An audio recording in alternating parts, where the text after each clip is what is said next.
Welcome to the Explainer. Today, we're diving into something really critical in MRI safety, and it's this hidden gap between what looks good on paper and what actually keeps people safe. This is about being compliant versus being genuinely prepared, and honestly, it's something everyone in radiology really needs to get their head around. Okay, so to really get this, let's not start with a rule book. Let's start with a high-stakes, worst-case scenario. Because to understand what's truly at risk, you've got to see what it looks like when things go horribly wrong. So picture this. It's a scenario that's a very real possibility in way too many places today. You've got one tech running the scanner. Their one support person, their +1, has just popped out of the suite to grab the next patient. And then, bam, the patient suddenly becomes violent. Or maybe the tech just slips, has a bad fall, and is seriously hurt.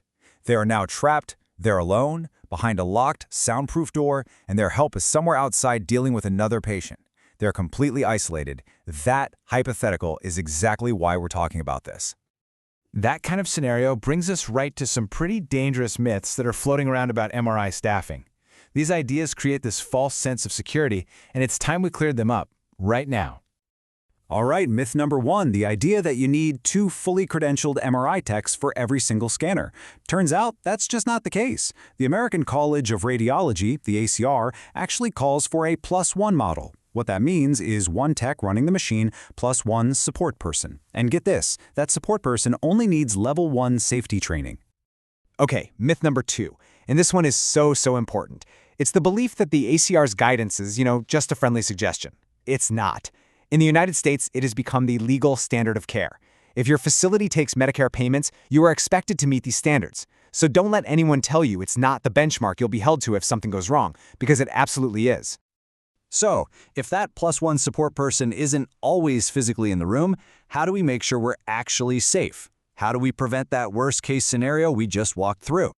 Well, the answer is all wrapped up in this concept called immediate availability. This is the core idea. It's what makes sure that +1 is more than just a name on the schedule. It's about whether that person can actually show up and provide real help right when it's needed most. And what's so powerful about this is that it's not just some abstract idea. It's built on 3 very simple, very practical pillars that take availability and turn it into functional, life-saving reality. This whole framework for real safety depends on 3 things being in place: proximity, communications, and access. You should think of them like links in a chain. If even one of those links is weak or broken, the entire safety system can just collapse in an emergency. First up, proximity. It's pretty much what it sounds like. Your support person has to be physically close enough to actually help. Having them across the hall in CT or somewhere down the main radiology corridor, that just doesn't cut it. And trying to stretch the safety zones on a floor plan just to look compliant on paper, the source material calls that effectively cheating. So where should they be? The answer is right here, inside the defined MRI safety zones. We're talking about supervised MRI-specific areas like the patient prep area in Zone 2 or the control room in Zone 3, not just some random hallway in the hospital. Next up, communications. Think about it. Having someone nearby is totally useless if the tech can't let them know they're in trouble. MRI suites are basically soundproofed. Yelling isn't going to work. And you can't just bring in a standard walkie-talkie. A facility must have a reliable, tested way for a tech to signal an emergency, like a personal duress alarm or a panic button. And finally, there's access. So the support person is nearby, they get the emergency signal, but can they get through the locked door? Here's the kicker. ACR guidance says only level 2 trained staff should have independent keys to the suite. So if your +1 is only trained to level 1, they literally can't get back in on their own. They're locked out and totally ineffective in an emergency. So here's the bottom line. Staffing is just one piece of a much bigger puzzle. There's no single silver bullet for MRI safety. It takes a whole system, a comprehensive approach where your policies, your training, and your day-to-day operations all work together to share that burden of safety. So what should you do with all this? We can boil it down to a pretty simple checklist. 3 key questions that you should be asking about your own facility, maybe as soon as you finish this explainer.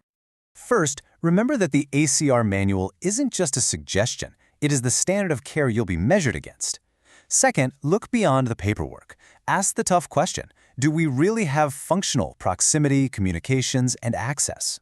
And third, take a hard look at your training. Make sure the people you're relying on have the right level of training to actually be effective when it counts. And that brings us to one final, critical thought. It's a simple question, really, but the answer could mean the difference between a normal day and a complete tragedy. Is your facility just checking a box, or is it actually building a culture of real functional safety?